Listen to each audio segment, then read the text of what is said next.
Assalamualaikum warahmatullahi wabarakatuh. Untuk melengkapi tugas sistem informasi akuntansi, di sini saya akan menjelaskan tentang siklus buku besar dan pelaporan. Apa itu siklus buku besar dan pelaporan? Siklus buku besar dan pelaporan terdiri atas kegiatan pengolahan data yang berkaitan dengan proses pemutahiran atau updating rekening-rekening buku besar dan pembuatan laporan yang merupakan ikhtisar hasil operasi perusahaan yang telah dicapai.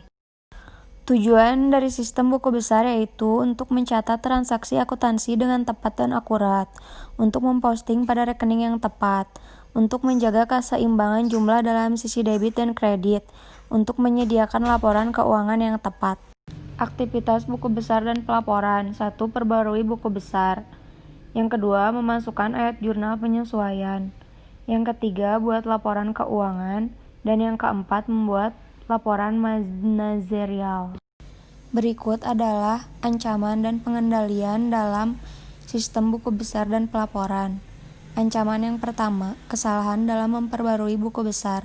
Kesalahan yang dibuat sewaktu memperbarui buku besar dapat mengarah pada pembuatan keputusan yang tidak benar berdasarkan informasi salah yang terdapat dalam pelaporan kinerja keuangan. Prosedur pengendalian untuk menangani ancaman ini terbagi dalam 3 kategori.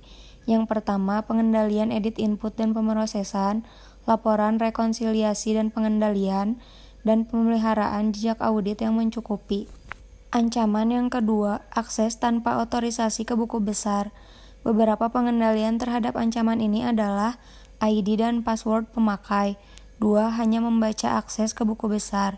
Sistem tersebut harus memeriksa keberadaan kode otorisasi yang valid untuk setiap pencatatan voucher jurnal sebelum memasukkan transaksi tersebut ke buku besar. Ancaman yang ketiga, kehilangan atau kerusakan data buku besar.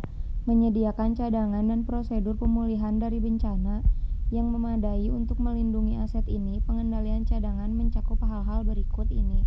Yang pertama, menggunakan label file internal dan eksternal.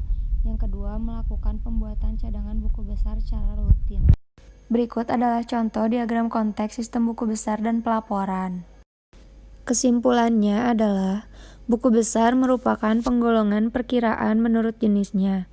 Tujuan disusun buku besar adalah untuk memudahkan menyusun informasi yang akan diberikan kepada pihak-pihak yang memerlukan, terutama pimpinan perusahaan. Maka perkiraan-perkiraan yang sudah dihimpun di dalam buku besar di akuntansi pendidik, setelah Anda memahami hakikat dan cara postingan buku besar, maka selanjutnya dapat mempelajari neraca saldo. Aktivitas-aktivitas siklus buku besar dan pelaporan dibagi menjadi 4, yaitu pemutahiran, rekening buku besar, pembukuan transaksi penyesuaian, penyusunan laporan keuangan, penyusunan manajerial. Penggunaan teknologi memberikan peluang bagi peningkatan efisiensi dan efektivitas siklus buku besar dan pelaporan dalam hal ketepatan waktu, penaksiran buku besar, proses penutupan buku bulanan, dan pembuatan laporan keuangan. Adapun ancaman dari prosedur pengendalian internal yaitu kesalahan dalam pemutahiran buku besar, akses ke buku besar secara tidak sah, dan kehilangan atau kerusakan buku besar. Mungkin hanya itu yang dapat saya jelaskan dalam siklus buku besar dan pelaporan. Kurang lebihnya mohon dimaafkan. Assalamualaikum warahmatullahi wabarakatuh. Terima kasih.